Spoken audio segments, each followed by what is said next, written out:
Is that some kind of joke? Judge Albright's voice sliced through the air, sharp and condescending. His eyes, cold and dismissive, scanned the old man sitting quietly before him.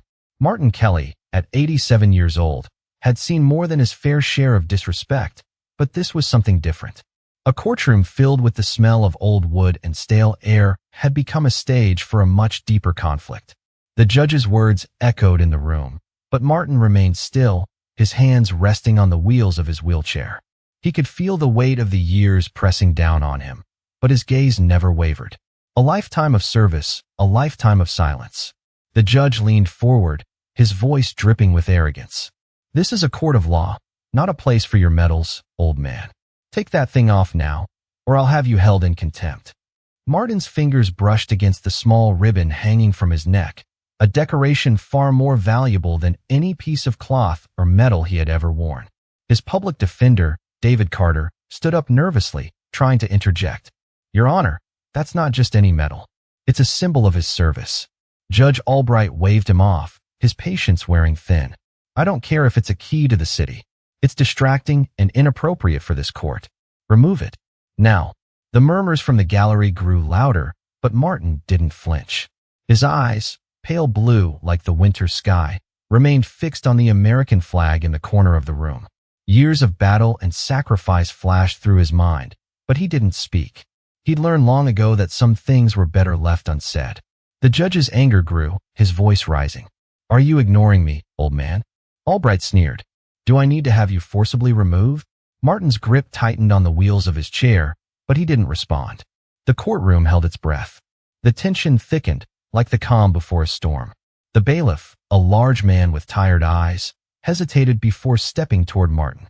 Sir, please, he said gently, his voice softening. You heard the judge. It's just a formality. Martin's lips barely moved, but his words were clear. This medal doesn't come off. The judge's face reddened with rage. You refuse to obey a court order?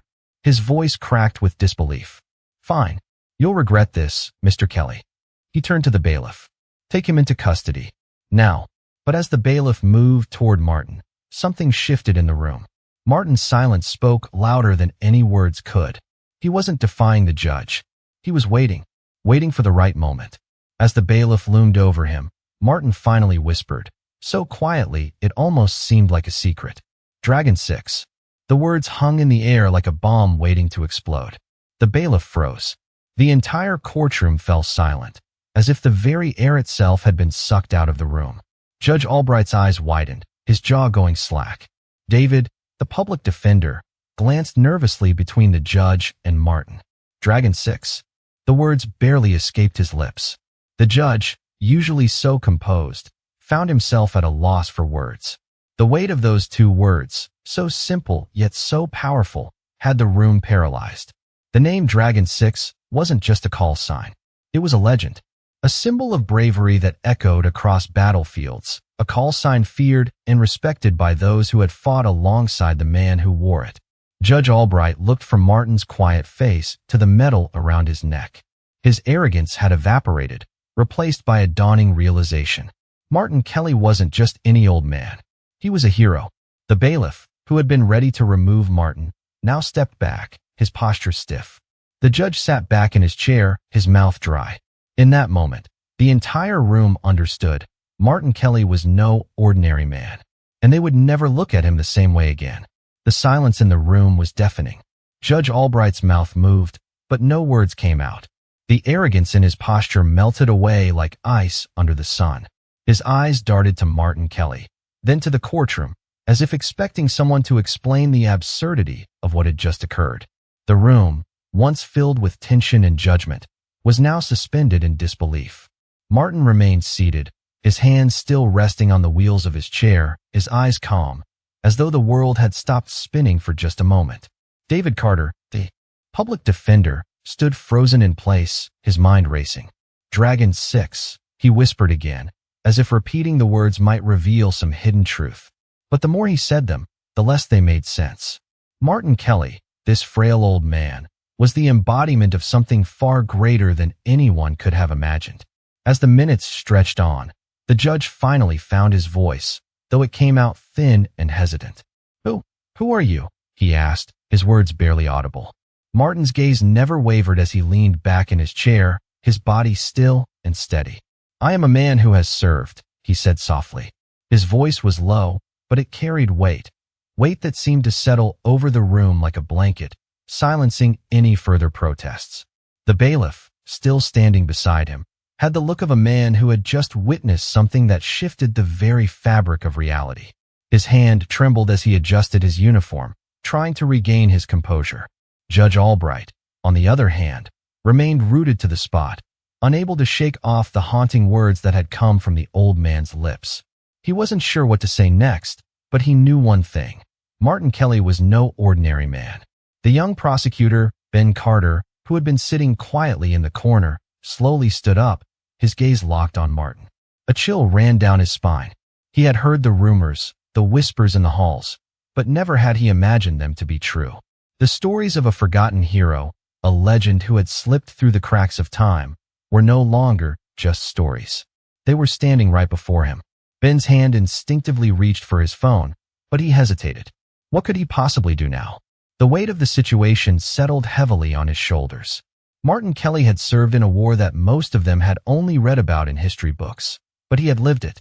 His silence spoke volumes, and in that moment, every word, every look, every gesture from him carried the weight of years spent in the field, in battle, in the heart of conflict. No one dared to speak, as if to break the silence would be to disrespect the man who had already given so much. Finally, Martin broke the stillness. "I don't need your respect," he said, his voice steady but firm. "I never did." The words hit like a thunderclap. No one in the room could respond. They were left standing in the shadow of a man who had seen more than they could ever understand.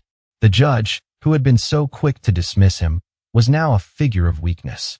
His authority was nothing compared to the quiet strength Martin embodied.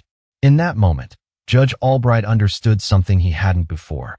Respect isn't earned by power, but by the things a person has done, the battles they've fought, the sacrifices they've made. Martin Kelly's service wasn't just a chapter in a history book, it was alive in the room with them. The silence lingered for what felt like an eternity. Then, slowly, the judge stood up, his movements stiff. He cleared his throat, trying to regain some semblance of authority, but it was clear to everyone in the room that the power dynamic had shifted. "You're free to go, Mr. Kelly," he said, his voice faltering. But Martin didn't respond. He simply turned his chair, the sound of the wheels rolling across the floor cutting through the silence. The courtroom door creaked open, and as Martin wheeled himself out, the weight of his presence remained. He didn't need to say another word. His silence had already spoken louder than anything the judge or anyone else could have said. The sound of the door closing behind him was quiet, but it echoed in the minds of everyone who had witnessed the exchange. Martin Kelly's wheelchair rolled smoothly down the hallway, the faint squeak of the wheels the only sound breaking the silence that had lingered in the courtroom. He didn't look back. He didn't need to. His mind was already far away, back to a time when respect wasn't something to be earned, but something that was freely given to those who had earned it through their actions. The hum of the fluorescent lights above seemed distant now, as Martin's thoughts wandered back to the battlefields, to the friends he had lost, to the years spent serving his country. The judge's words were nothing more than fleeting echoes now, his attempts to diminish Martin's legacy swallowed by the weight of history. As Martin turned the corner and entered the elevator, he felt a strange sense of peace. He had expected the world to look at him with disdain, to belittle his achievements, but in that moment, he realized something. He didn't need their approval. He never had. His purpose had always been clear. And as the doors of the elevator slid closed, he finally allowed himself to let go of the tension that had built up during the trial. It had been a long time since anyone had challenged him in such a way, but he had stood firm. He had survived worse. As the elevator ascended, Martin's thoughts shifted to the future, to the legacy he would leave behind. The call sign Dragon 6 had meant something to a few, but to those who had served alongside him, it had been a reminder of the sacrifices made, of the battles fought and won, of the lives saved. He had been a part of something bigger than himself, something that could never be erased, no matter how hard the world tried to forget. The elevator doors opened with a soft chime, and Martin wheeled himself into the quiet hallway of the building. There was no crowd waiting for him, no fanfare. Just the quiet hum of the air conditioning and the distant sounds of footsteps echoing off the marble floors. But Martin didn't mind. He had never been one for attention. He had always preferred the solitude, the peace that came with knowing his work was done. As he passed by the security desk, the guard gave him a brief nod. "Have a good day, sir," the young man said, his tone respectful but cautious. Martin didn't respond. He didn't need to. The guard's words, however small, were enough. They carried the weight of understanding, of recognizing the man who had quietly made a difference. Martin reached the exit of the building and stepped out into the fresh air, feeling the cool breeze against his skin. He paused for a moment, taking in the world around him. The sun was setting, casting long shadows on the pavement. It was a beautiful evening, the kind of evening that made you feel alive.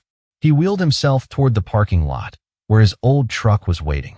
It was a far cry from the sleek, polished cars that drove by, but it had been his for years. The engine still ran like a dream, and that was all that mattered. As Martin slid into the driver's seat and started the engine, he felt the familiar rumble beneath him. The truck's engine roared to life, and he drove away, the sounds of the city fading into the distance. The world would keep turning, but for now, he was at peace. He had faced his past, and he had walked away from the courtroom with his head held high. It was a small victory, but it was enough. He had nothing left to prove, and that was the greatest freedom of all. Martin Kelly pulled into his driveway, the engine of his old truck still humming as he came to a stop. The sun had fully set now, leaving a soft, fading glow across the horizon. The familiar creak of the truck's door echoed as he opened it and stepped out. The air was cooler now, the kind of coolness that comes after a long, scorching day. He looked around, taking in the quiet of the neighborhood. It was a peaceful place, filled with trees and modest homes. It wasn't much, but it had been home for a long time. As Martin wheeled himself to the porch, he couldn't help but think about the day that had just passed. It had been a long time since anyone had challenged him so directly. But even now, as he sat in the quiet of his own home, the weight of the courtroom still hung heavy in his mind. The look on Judge Albright's face when he said Dragon 6, the shock, the disbelief, was something he would never forget.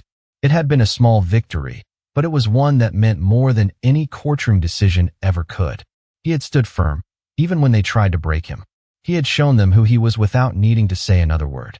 As he sat in his chair, the silence of the evening enveloping him, Martin couldn't help but feel a strange sense of closure. The years of service, the battles fought, the friends lost, it all seemed so distant now. He had given so much to his country, but in the end, all he wanted was peace. A peace that, until recently, had felt out of reach. But today, something had changed. He had faced his past, and in doing so, he had found something he hadn't expected, a sense of respect. Not from the judge, not from the court, but from within himself. For the first time in years, he felt like he had finally come to terms with who he was. And that, he realized, was all that mattered. As Martin sat back in his chair, the dim light of the porch casting long shadows across the yard, he heard the soft rustling of leaves in the wind. It was the sound of life going on, of time moving forward. He had never been one for grand gestures or recognition. He had always been content with the quiet satisfaction of knowing that he had done his duty. But today, in that moment of silence in the courtroom, he had felt something different. It wasn't about the medal, or the call sign, or the respect of others. It was about the quiet power that comes from within, the strength to stand tall even when the world around you doesn't understand. The world would never truly know what Martin Kelly had done, and he was fine with that. It was never about the recognition. It was about doing what was right, no matter the cost. And as the night stretched on, Martin let the peaceful silence wash over him, knowing that the battle for his own sense of worth had finally been won. He had nothing left to prove to anyone, least of all to the judge or the world around him. He had already earned his place in history, and now, all that was left was to enjoy the quiet that came with knowing he had lived a life of meaning. The quiet night surrounded him, the sound of crickets filling the air as he wheeled himself back inside, his heart finally at ease. The days that followed were calm, a stark contrast to the storm that had raged in the courtroom. Martin Kelly had returned to his quiet life, his routines familiar and comforting. The world outside seemed to move on, unaware of the battle that had just taken place. He spent his days working on his truck, fixing small things here and there, enjoying the solitude that came with the work. It wasn't much, but it was his. And in that simple existence, Martin found peace. The news of the trial faded quickly, lost to the noise of the world. Few people knew what had really happened in that courtroom. Few people would ever understand. But it didn't matter. Martin didn't need their understanding. The respect he had earned didn't come from the validation of others.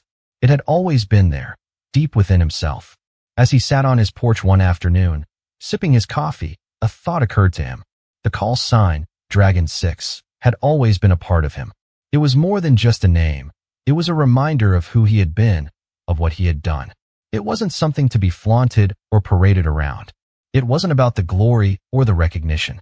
It was about the men and women who had served with him, the brothers and sisters in arms who had relied on each other in the darkest of times. They were the ones who knew what the call sign truly meant. The rest of the world could think what they wanted. But Martin knew, and that was enough. He leaned back in his chair, letting the warm sun hit his face. The birds chirped softly in the trees, and the sound of a distant lawnmower hummed in the background. It was the sound of a peaceful life, a life that Martin had earned. He had given so much to his country, to the people around him, but now it was time to enjoy the quiet, to simply exist. A car pulled into the driveway next door, and Martin's thoughts shifted. His neighbor, a young man named Kevin, waved as he got out of his car.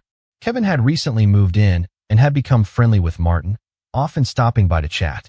Martin smiled and waved back, the warmth in his chest reminding him that, despite the years of solitude, he still had connections. He wasn't alone. Kevin walked over, a friendly grin on his face. "Hey, Mr. Kelly," he called out. "How's it going?" Martin motioned for him to sit, and Kevin settled into the chair next to him.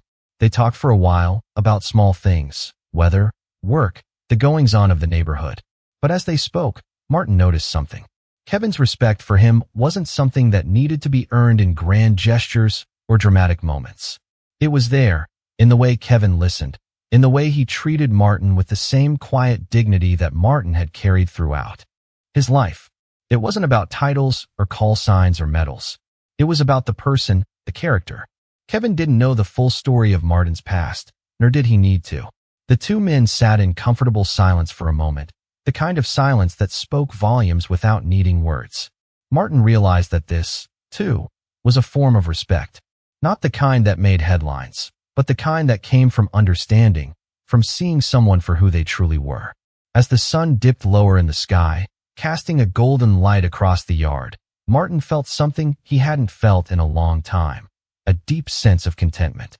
He had fought his battles, both on the front lines and in the courtroom. He had earned his place, not through recognition or accolades, but through the simple act of living a life true to himself. And now, as the world around him continued to spin, Martin Kelly could rest easy, knowing that, in his own quiet way, he had made a difference. The following week, as Martin Kelly sat in his favorite chair on the porch, a letter arrived for him. It was a simple envelope, the kind that didn't seem to hold much significance at first glance. But Martin's hands trembled slightly as he turned it over, his name written in neat, formal handwriting. He recognized the seal immediately, a military emblem. It was an official letter. For a moment, he hesitated, unsure whether he wanted to open it. The past had a way of creeping back in, especially when you least expected it. But curiosity got the better of him, and he carefully peeled open the envelope. Inside was a letter from the Veterans Affairs Office. At first, the words blurred together, but as he focused, the meaning began to clear. The letter was an invitation to attend a special ceremony in his honor. The letter praised his service, his heroism, and the sacrifices he had made during his years of military duty. For a moment, Martin felt a strange mix of emotions. Part of him wanted to refuse. He had never been one to seek recognition, to stand in the spotlight. But another part of him, one that had remained quiet for so long, wondered if it was time to let the world know who he truly was. Not just as a soldier, but as the man who had quietly shaped history in his own way. The invitation was for an awards ceremony, an event where veterans who had gone above and beyond were celebrated. The thought of standing in front of a crowd, of receiving accolades, was foreign to him. It was something he had never craved. But as he read the letter again, he realized that perhaps this wasn't about him. It was about the men and women who had served alongside him. It was about their stories, their bravery, and the sacrifices they had all made together. Maybe this ceremony wasn't just for him. Maybe it was for all of them.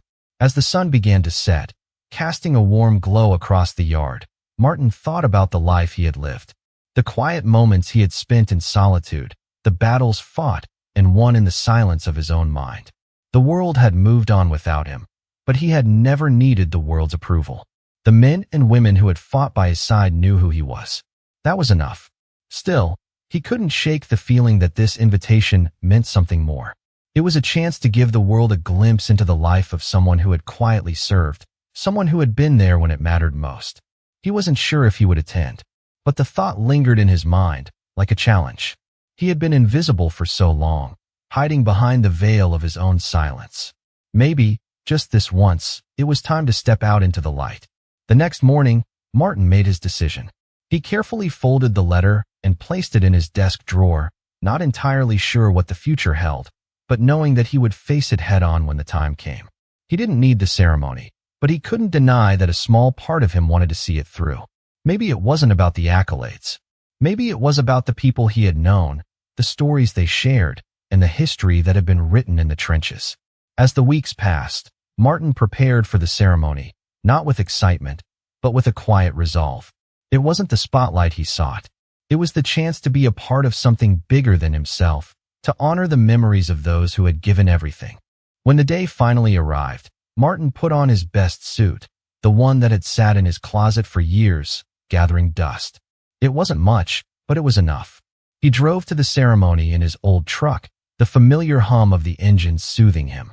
As he approached the venue, a large building filled with people, Martin felt a strange sense of calm. This wasn't about him. It was about the men and women who had served before him, beside him, and after him. As he walked through the doors of the venue, he was greeted by fellow veterans, some old friends, and others he had never met. They exchanged stories, shared laughter, and remembered those who were no longer with them. The ceremony began, and Martin took his seat among the others. When his name was called, he stood up slowly, his heart pounding in his chest. He walked to the stage, not as a hero, but as a man who had lived through history, who had seen the world in ways few others could understand. And when they placed the medal around his neck, Martin Kelly stood tall, not in pride, but in quiet recognition. This moment wasn't about the medal. It was about the years of service, the bonds forged in the fires of battle, and the lives that had been changed forever. As the ceremony came to a close, Martin stepped back into the shadows, content in knowing that, even in this small moment, he had made a difference. The days following the ceremony felt almost surreal to Martin Kelly. He returned to his routine, spending time in the garden, working on his truck, and enjoying the quiet solitude of his home. But there was something different now. The letter, the ceremony, the recognition, it had all stirred something inside of him that he hadn't expected. For the first time in years, Martin allowed himself to reflect on his life, not through the lens of duty or sacrifice, but through the lens of what he had given to those around him. His friends, his fellow soldiers, had always known the truth. They knew what he had done, what he had given, and that was all that mattered to him. But now, others knew too. The ceremony had brought that truth into the light, and it had changed the way people saw him. As Martin sat on his porch one evening, the setting sun casting long shadows across the yard, he thought about the young man, Kevin, who had become his neighbor. Kevin had come to visit several times since the ceremony, bringing over small gifts or just stopping by to talk. It wasn't the typical kind of interaction Martin had been used to, but there was something genuine about Kevin. He wasn't looking for stories of bravery or heroism. He simply appreciated the company. And in return, Martin shared stories of the old days, of the men and women who had fought by his side. Stories that were now part of the past, but had left a lasting mark on his soul. The day Kevin came over with a small package, Martin was finishing up a cup of coffee on the porch. "I thought you'd like this," Kevin said, handing over the wrapped gift with a smile. Martin raised an eyebrow, but took it, curious. The wrapping was simple, but there was a thoughtful weight to it. He unwrapped the package slowly, revealing an old military-style cap, worn and slightly faded, but with a new patch sewn onto it, Dragon 6. Martin looked up at Kevin, who was standing there, quietly watching him. I thought you'd like something to remind you of the old days, Kevin said, his voice soft but sincere. Martin stared at the patch for a moment, his heart heavy with memories. It wasn't the first time he had seen the call sign, but it was the first time it had been given to him in such a way. This was no official ceremony, no public recognition. It was just a simple gesture, a gift between two people who had connected in their own quiet way. Martin smiled, a slow, thoughtful smile. "Thank you, Kevin," he said, his voice hoarse with emotion. "You don't know what this means to me." Kevin nodded, then sat down beside Martin. They didn't need words. The gesture had spoken volumes. In that moment, Martin realized that this was the kind of respect he had always wanted. Not the grand displays or the formal ceremonies, but the quiet understanding between people who had seen enough of the world to appreciate the simpler things. The days that followed were peaceful, the kind of peaceful Martin had always yearned for. He continued to live his life as he always had, but with a quiet sense of fulfillment. The weight of the past had not been lifted, but it had been understood. And that was enough. When Kevin came over the next week to help him with some repairs on the truck, they spent hours working together, talking about everything and nothing. It wasn't about the truck or the repairs. It was about the bond that had formed between them, two men from different walks of life, connected by a shared understanding. As Martin looked at the patch on his cap, a symbol of his past and the life he had lived, he felt something he hadn't felt in years: peace. The kind of peace that only comes when you stop looking for approval from others and start finding it within yourself. And in that moment, Martin Kelly knew that he had found exactly what he had been searching for all along. As weeks turned into months, Martin Kelly's life settled into a quiet rhythm. The world around him continued on, bustling with its own pace, but Martin found solace in the simplicity of his days. The weather had turned colder, the crisp air of fall giving way to the chill of winter, and Martin found himself spending more time inside, reading or tending to small tasks around the house. Kevin continued to visit now and then, bringing over the occasional gift or just stopping by for a cup of coffee. The young man's company was a welcome distraction, though Martin had come to appreciate the quiet of his own home just as much. The world had become more connected than ever, but for Martin, his connection to the people around him felt more genuine than it ever had before. One evening, as Martin sat in his living room, a knock echoed through the door. It was unusual for anyone to visit at this hour, and as Martin made his way to the door, he felt a momentary rush of curiosity. Opening it, he found Kevin standing there, looking a bit nervous but holding a small box in his hands. "Hey, Mr. Kelly," Kevin said, smiling awkwardly. I found something, and I thought you might want to see it." Martin stepped aside, allowing Kevin to enter. He set the box down on the table and opened it, revealing a few old photographs and mementos. "I found these in my grandfather's things," Kevin explained. "He served in the same division as you, and I thought you might recognize some of the faces." Martin's heart skipped a beat. He hadn't expected this. His hands trembled slightly as he picked up the first photograph, his eyes scanning the faces of the men he had served with, some of them long gone, their memories fading with time. But there they were, captured in a moment frozen in time. He recognized each one. The faces brought a flood of memories rushing back, stories of camaraderie, of shared hardships, of moments of quiet strength in the midst of chaos. He looked up at Kevin, who was watching him carefully, waiting for a response. "Your grandfather," Martin said slowly. "He was in the same unit, you said?" Kevin nodded, his expression softening. "Yeah, he always said he fought alongside men like you. He never talked much about it, but I know it meant a lot to him. I figured, if you don't mind, maybe I could hear some of those stories. Not just for him, but for you too." Martin didn't speak for a long moment, his mind drifting back to those days. The memories were sharp and vivid, but there was something different now. They didn't feel like a burden anymore. They felt like a gift. He had carried them with him for so long, but perhaps now was the time to share them. "Your grandfather," Martin began, "he was a good man. A soldier, yes, but also someone who understood the importance of the men beside him.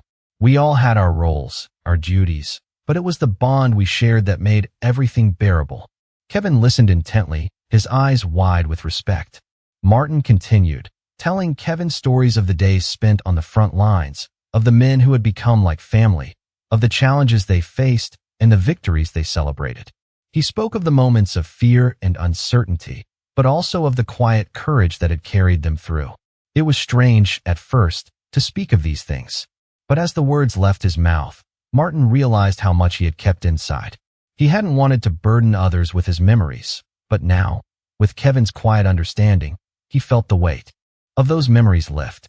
The evening passed quickly, and as the night wore on, Martin felt a sense of peace he hadn't known in years. He had shared the stories, the memories, and in doing so, he had found a new connection, one that bridged the gap between generations, between the past and the present. Kevin stayed a while longer, listening to more stories, asking questions, and offering his own thoughts. And as the conversation came to a natural end, Martin felt something in him change. He no longer carried the past like a burden. He carried it as a part of who he was, a part of the man he had become. As Kevin left that evening, he shook Martin's hand firmly. "Thank you for sharing that," Kevin said quietly. "I think my grandfather would have been proud to know you." Martin smiled, feeling a warmth in his chest that he hadn't felt in a long time. He hadn't expected to find peace in such a simple way, but here it was, sitting comfortably in his heart, a quiet understanding that had been years in the making. The world had continued to move on, but for Martin Kelly, the world had finally come full circle. He had made his peace, not just with his past, but with the future. And in that, he had found something even more valuable than any medal or recognition. He had found a lasting connection to the people he had served, to the men and women who had shared his journey, and to the future he had helped shape. As the months went by, Martin Kelly found himself more at peace with each passing day. The world outside his quiet home continued to bustle, but Martin had found a rhythm that suited him. The weight of the past, once so heavy and suffocating, no longer loomed over him. His days were simple, filled with small tasks and the company of friends, like Kevin, who had continued to visit. It was strange to think about how far he had come, from the man who had quietly accepted the recognition in the ceremony, to the man who had now shared his memories and stories with the next generation. Yet, Martin knew that peace wasn't something that came easily or quickly. It had taken time, years of silence, of reflection, and of living with the quiet understanding of who he was. And now, he could finally look back without regret. As winter deepened, Martin spent more time indoors, reading the books he had collected over the years, some old, some new. The weather outside was cold, the chill creeping through the windows, but inside, there was warmth. The fireplace crackled softly as he sat in his favorite chair, a cup of coffee in hand. The days were slow now, but the memories of his past, of the service, of the men he had served with, were no longer painful. They had become part of the fabric of his life, woven in with the quiet moments of the present. One evening, as Martin sat by the fire, the sound of footsteps on the porch interrupted his thoughts. He looked up, surprised to see Kevin standing at the door, holding a large envelope. "Hey, Mr. Kelly," Kevin said, smiling as he stepped inside. "I hope I'm not interrupting anything." Martin motioned for him to sit, curious about the envelope in his hands. Kevin sat down and handed it to Martin. "This came for you," he said. "I wasn't sure if you'd gotten it yet." Martin took the envelope, recognizing the seal. It was from the Veterans Affairs office again. He had no idea what it could be, but something in his gut told him it was important. Carefully, he opened the envelope, unfolding the letter inside. As he read, a quiet smile spread across his face. It was an invitation to speak at a local veterans event, a chance to share his story with others. At first, the thought of speaking in front of a crowd made Martin uneasy. He had always been a man of few words, preferring the company of close friends and the quiet of his home. But as he read the letter again, he felt a sense of purpose stir within him. This was an opportunity to honor the men and women he had served with, to tell their stories, not just his own. He looked up at Kevin, who was waiting for a response, his expression filled with anticipation. "I think I'll do it," Martin said quietly. "It's time to share those stories." Kevin grinned, clearly pleased. "I knew you'd say yes," he said. Martin smiled, feeling a warmth spread through him. It wasn't about recognition, not anymore. It was about the connection to those who had served beside him and the opportunity to make sure their stories weren't forgotten. The evening passed quickly, and Martin spent the next few days preparing. He wasn't sure what he would say, but he knew that he wanted to share something that mattered. As the event drew closer, he felt the familiar nerves creeping in, but this time, they weren't filled with dread. They were filled with anticipation, anticipation for the chance to finally speak, not just for himself, but for all the veterans who had come before him. The day of the event arrived, and Martin stood in front of a small crowd of veterans, families, and supporters.